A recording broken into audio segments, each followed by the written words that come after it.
Yep. Hello, everybody. This is Tim Haslett, and welcome to my podcast, or I'm actually going to call it a show. Welcome to my show. This is the first show that I'm going to embark on a different topic, though. Normally, you're probably familiar with classical music, which is one of my real passions, but I'm also passionate about sports. So there's a lot going on in the world of sports. There's a lot of people talking about sports, so maybe too many, but I thought, what the hell? I'm going to come up with some kind of a show and give it a shot because I enjoy talking about sports. So anyway, I have the honor of having a guest for my very first show talking about sports, and that just so happens to be my son, Ethan Haslett. Ethan is a recent graduate of the University of South Dakota with a Bachelor of Arts in Sports Marketing and Media. So I'm very honored to have you today. Hello, Ethan. Say hi to everybody. Hello. How does it feel to be done with college? Feels good. I can imagine. I remember that myself. Well, I feel like you're a great guest to have, not just because you're my son and you're sitting in the room next to me, but I also know how much you know about sports. So I think I've always enjoyed just talking sports with you. So let's just get into it. So first thing I need to ask you to keep in mind, and maybe just throw things out there as we're talking. No rules here. You can say anything you want. You can curse. You can talk about anything you want. But we need to come up with a name for this show. So what are some shows that you like to listen to or watch, and what are their names? And then maybe that'll inspire some thoughts for what we could call this show. MLB Central in the morning on MLB Network. Quick pitch. Quick Pitch, Redline Radio podcast. That's Yep. Barstool Sports Chicago. And that's about all for sports. What is the Colin Cowherd show called? The Herd. The Herd. And then what about Tiki and There's First Take. First Take. Undisputed. It used to be Mike and Mike in the morning was a famous one for a long time. Yeah, Sports Nation. Sports Nation. Dan Patrick has a show. I think it's just called the Dan Patrick Show, but he can do that because people know who Dan Patrick is because he worked at ESPN forever, but nobody knows me. So I need something other than the Tim Haslett Sports Show. Who else what is the other show that I know that Boomer Esiason has a show on CBS Sports Radio, and I think it's I can't remember the name of it. No. You know what I'm talking about? No. Oh crud! What is it? I can't remember. Well, anyway, we need to come up with the name. One of them I was thinking about would be like Full Count. Good. That's more if you want. That's baseball specifically. Depends on what you want. I think we need to come up with something that's going to be open to any sports because I think we're going to talk baseball today, but we can talk all sports all year round. So yeah, I don't want it to be just a baseball oriented name. So maybe Full Count isn't going to be it, but I don't know. We'll come up with something. So let me know if you have any suggestions. Okay. Okay. Ethan, are you watching TV or are you? The Padres game is on. Padres. Who are they playing? Rockies. Padres, Rockies. So, and let me ask you this question: what do you think of the Padres' return to their old brown and yellow uniforms? It's a better look than the old ones, the navy blue. I love it. I kind of like the old ones, the recent ones, but I think the original ones, those brown ones, stands out more. It does. It fits with the direction they're going as a franchise. Yeah. So, what's your favorite sport? Baseball. Baseball? Yeah. And I know many of you, some people may not know what that headband you're wearing is or be able to see the comforter behind you, but who's your favorite baseball team? Chicago Cubbies. So I know that to be a fact. So you're a huge Cubs fan, probably the biggest Cubs fan that I know. Why the Cubs? It's probably when Samardzija for Notre Dame got drafted to the Cubs, and combination of Jack Like and Sosa. younger and just following that.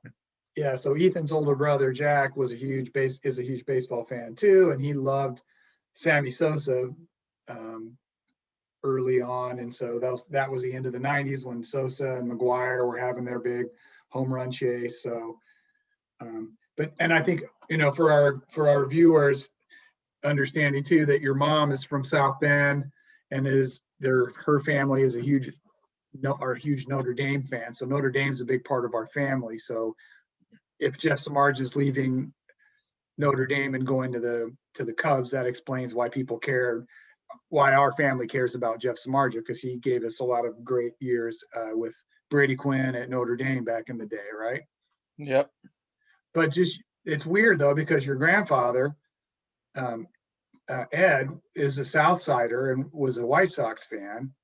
And when I lived in Chicago as a kid, my mom and dad, obviously, we lived on the South Side. So it seems to me if somebody was going to be a Chicagoland fan, it would be more White Sox. But although I do remember your mom saying that Warner, who's Ed's dad, was a Cubs fan. So maybe that's why it's in your DNA a little bit. So yeah, and being in Kansas City, it's kind of frowned upon for the White Sox.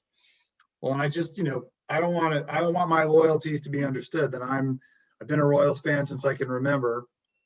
So I'm still a Royals fan, even though I've morphed into just loving sports in general. So you're kind of like that in a way. You can watch the Padres and the Rockies and enjoy baseball. It doesn't have to just be your team in order for you to enjoy watching a game, right?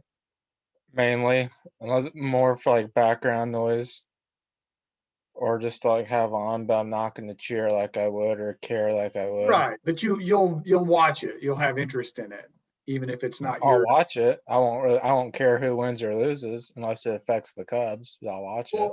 And that's exactly my point. I almost enjoy watching games where I don't care who wins more because it's less emotionally invested, I guess. It doesn't tear you up as much because, when my team loses, it bugs me. It doesn't bug me if the Padres or the Rockies, I don't care who wins. I just like watching good baseball. So one of the topics I wanted to go with today was in the news. You were keeping me up to date on it yesterday, the last couple of days, is this whole, I guess the topic is unwritten rules of baseball. So what are unwritten rules of baseball and why aren't they written? And if they're not written, are they really rules and do they matter? Let's kind of talk about that a little bit.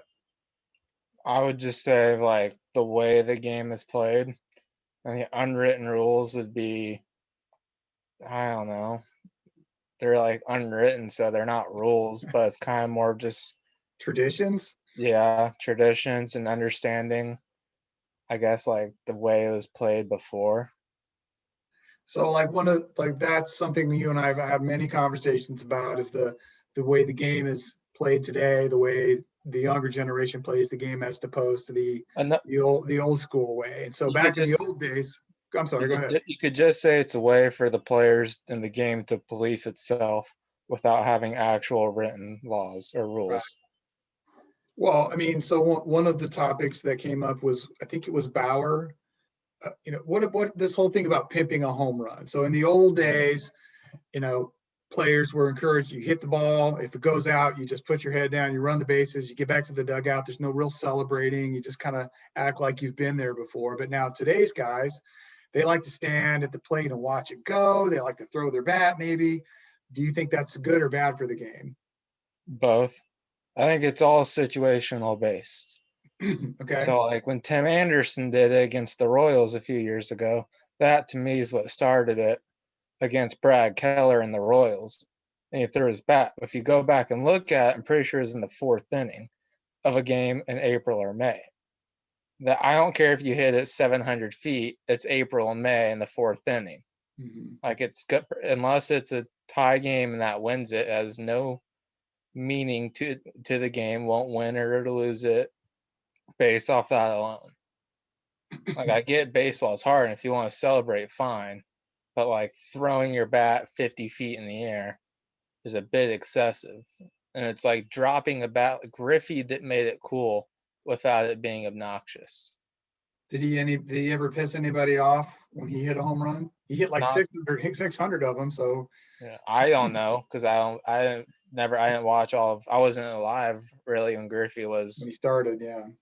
going at it in his prime before '99, and I didn't even watch it because I was a baby. Right. But I'm sure pitchers weren't happy because it was different back then.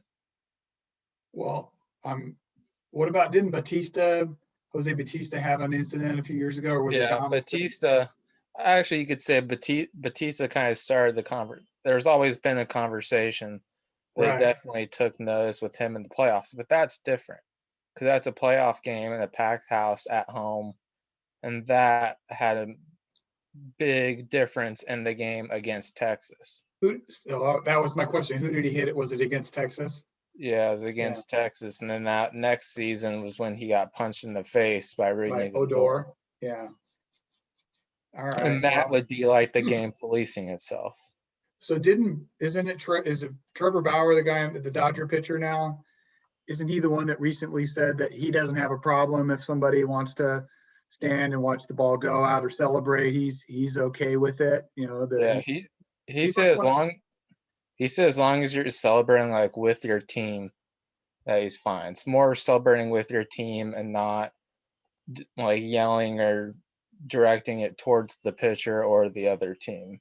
Right. That's what the whole celebration's more of about, and like let them play is with your team. That's probably why that's why you see a lot of guys turn around like Anderson because they're facing their dugout. Wilson Contreras for the Cubs did it, and Jock Peterson does it quite often. And I think I've seen many players that stand there, admiring their work to see it go out, and then they start to run the bases. They don't take off right away. They feel like they know if it's going out, and that's cool if it goes out. But there's some cases where they stand and watch it because they're sure it's going out, but then it doesn't go out, and then they're like, oh shit, and then they start running, and maybe instead of having a double or a triple, they have a long single or maybe a double instead of a triple or something like that. But Yeah, it can backfire. I don't know. That's probably just young players being younger, not knowing the wind or something. I don't have a problem with that unless it's game deciding. So this most recent incident and with the White Sox and the Twins, set it up. What happened? Who was involved in this? It was Yamir Mercedes with the White Sox, and then backup catcher or something forgot his name, but his nickname is La Tortuga. Las Tortuga comes in to pitch. It's like 15-1 or something like that. 15-4 in the 7th inning. And on a 3-0 count, he threw a 47-mile-per-hour eephus pitch. And Mercedes took it 400 feet to left center. So that made who mad? The Minnesota manager? Minnesota's manager, their broadcast, all the old people in the game, Tony La Russa. So wait a minute, we'll get to Tony in a second, but the anger was, the unwritten rule is if you're ahead by a lot and you're throwing a position pitcher in there just to close the game out, your best player, one of your best hitters should not swing at a 3-0 pitch. Is that what the unwritten rule is? That's what it seems like. I don't really know what exactly it is. But the broadcasters were clearly thinking that was ridiculous. Why is he going up there taking a hack at a 3-0 pitch? Yeah. Gotcha. Well, what do you think about that? Do you think any pitch should be hit if it's pitched, or do you think should be? Listening to everyone comment, I think it's fine. If you put out an opposing pitcher, position player to pitch, and he hits a bomb, that's on you. That's your fault. Like, I don't care if you're trying to save your bullpen or your rotation. That's on you. Game's still being played. Because it goes the other way too. Because there was that the player, was it Rizzo, struck out Freddie Freeman. And the egg was on Freeman's face because he should have been hitting Rizzo, and Rizzo got him out. So it can go the other way too, right? The position player could come out on top. So and nobody got mad about that. No. Now was Freeman? I don't remember. Did Freeman get strikeout, or did he just ground out? He struck out. So he struck out swinging Yeah. against Rizzo. Yep. So that's pretty hard to live. He's going to carry that one forever about, I got struck Yeah. out by Rizzo, Rizzo not a real pitcher. has 2 innings pitched with a 0 ERA. I mean, I guess I feel like if we had to make a decision on this show, whether we like the unwritten rules or not, I kind of side with you that if you don't want anybody, I don't think it's fair to ask a player to go up there and not swing the bat if there's a game being played. Even if you're up 20-0, too bad, put a better pitcher in, or like I suggested to you earlier, maybe just say, hey, we're losing 15 or whatever. It's the 8th inning. We're just going to tap this game out. We don't want to play the rest of the game. We'll give the win to the other team. And that way we don't have to put anybody on the mound. We're not wasting any arms. Maybe that's the way we could solve it. You could either go through with it and finish the game, or you can just ring the bell or tap the mat and say, hey, game over. We're giving it to the whatever. You still have to finish the game. Every other sport, you have to finish the game. Well, you don't in MMA. You tap out and it's over. That's individualistic. That's an individual sport, and that is the goal of that sport. Is unless like if it's a championship fight, it's 5 rounds, but your goal is not to go 5 rounds or not to go 3 rounds. Your goal is to make them tap out or knock out to like where they cannot continue physically. And that's where it's different. Football, you don't tap out or stop in football. Basketball, there's 20-point margins every single day. This comes up in football every year, definitely in college football, and sometimes in the pros, where the game is it's 42-0 and you're in the 4th quarter, and the unwritten rule is that everybody knows the game is over. So the team that's up 42-0 should not be throwing deep and trying to score anymore. But didn't that happen recently? And it's kind of a common thing. And what do you think about that? Should the team, if you're winning 42-0, should you just take a knee, or should you just run the ball? Put in your backups, do what you can. I mean, if you don't run up the score, that's on you. And unless it's happening against my team, I'm not going to be mad. But you also can look at where that could be a young player's opportunity. If a guy's sitting 2nd or 3rd string and he gets put in at shortstop, that's his moment to make a name for himself, whether or not they have their ace out there. It's still in-game experience that can be valuable to someone that might not have it if they just stop playing. All right.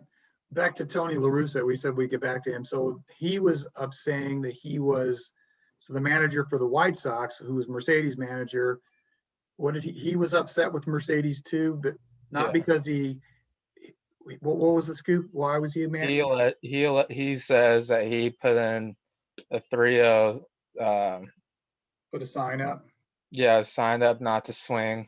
So he did one of these, Yeah, take a pitch, and that he saw Mercedes wind up to swing, and he was mad because he said that for him the game was over, and that at that point it's about sportsmanship and respect of your opponent, and that's not how it should be played with what Mercedes did. And then he backed that up again today and said that he was okay with the Twins hitting Mercedes or throwing behind Mercedes, although he doesn't admit that they did on purpose, but everyone knows it was on purpose.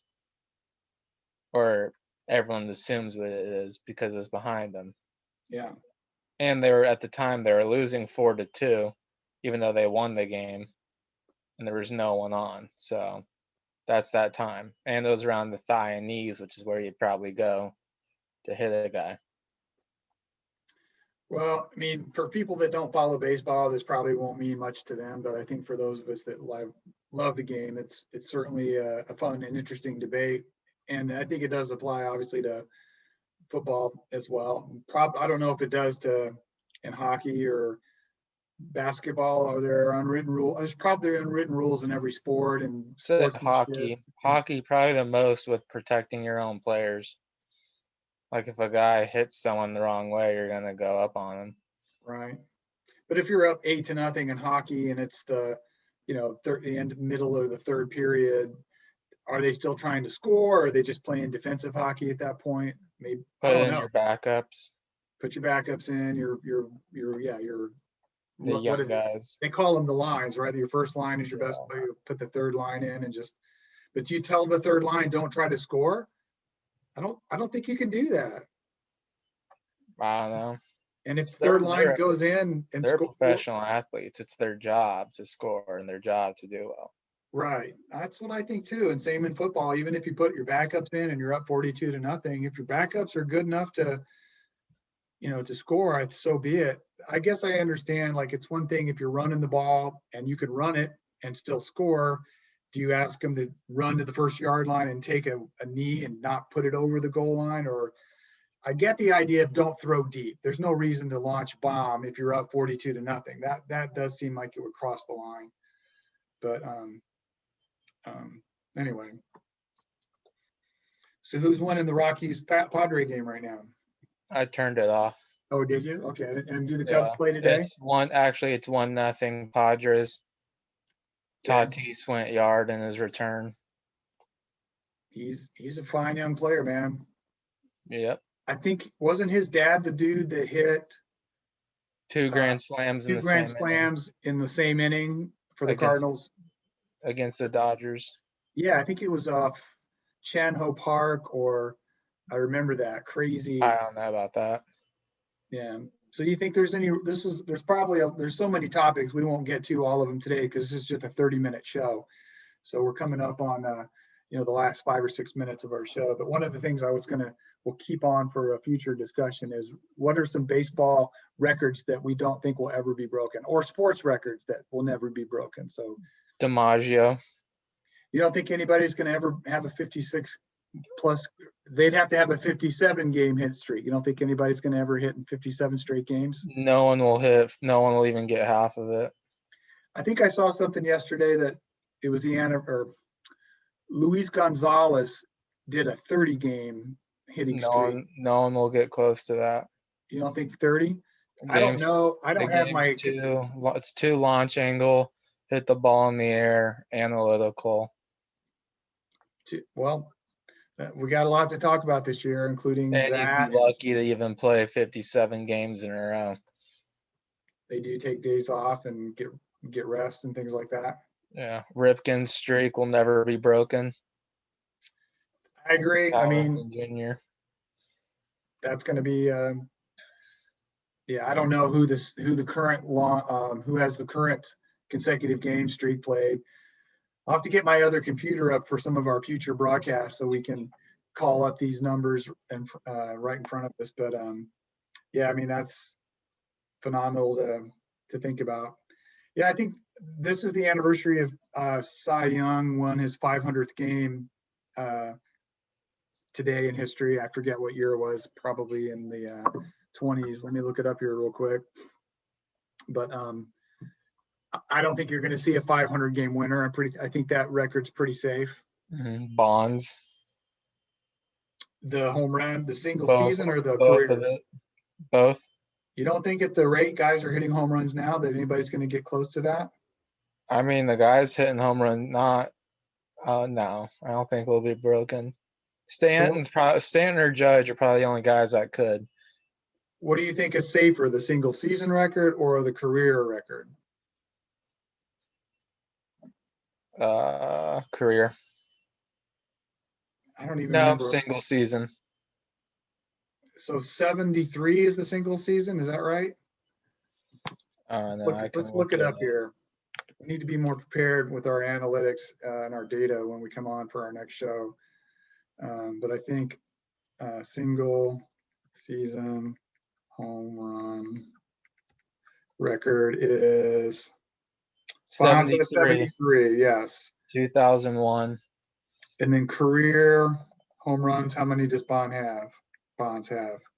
663 or 62, I believe. 762. 762. Yeah. That was 100. Hank Aaron is second with 755. Babe Ruth is 714. Alex Rodriguez got close to the 700 club, man. He was 696, but that was to protect Ruth for the Yankees. You think that was intentional? They sabotaged him, or he did it on his own voluntarily? No, I think that was New York. They didn't want A-Rod's name and his legacy to trump what Babe Ruth did. What do you think about Pujols? He's at 667. You think he's got enough at bats to get to 700? No. You don't think so? No, because his role right now, besides being a pinch hitter, he's maybe playing first every other day, but still at his age and the shape he's in, he's not gonna be able to play every day. Yeah. And with that, he's what 30, 40 some homers away. Yeah. So that's still a steep little top part of the mountain. His numbers against righties are not what they used to be. So he's primarily a lefty hitter in that lineup. Right. And he's at Dodger Stadium now, which that can differ. Does the ball not fly out of Dodger Stadium like other stadiums? I don't know. Well, it's that division too you have to think about. Right. Like he killed the NL Central. And then when he went to the AL West, that was when they were starting to peak with the Rangers and the A's and stuff. And now he's with the West, the NL West, which has even tougher pitching. How many homers does Trout have now? Career-wise? Yeah. Here. North of 200, I believe.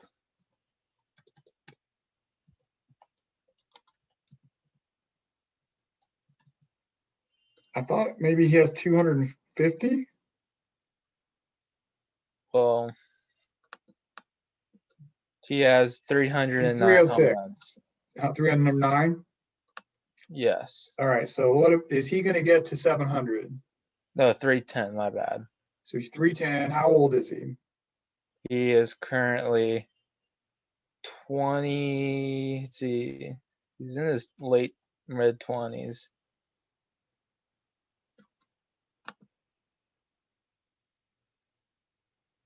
This says Mike Trout is currently on pace to break the all-time home run record. It would happen May 3rd, 2034. So he's 29 right now. 29. So he's out for 6 to 8 weeks right now. I mean, that seems like just an impossible mountain to climb. Plus, there's too many adjustments to the game, and Bonds is the greatest hitter to ever live. Well, I have that on a topic for next time, so we'll have to talk about Hall of Fame voting. But well, listen, thank you for joining me on my inaugural sports talk show, sports podcast. But I'm going to call it a show. You'd be hopefully think of some possible names that I can give this show, and we'll get together and talk again. All right. All right. Thanks so much for your time. Thank you. Bye-bye.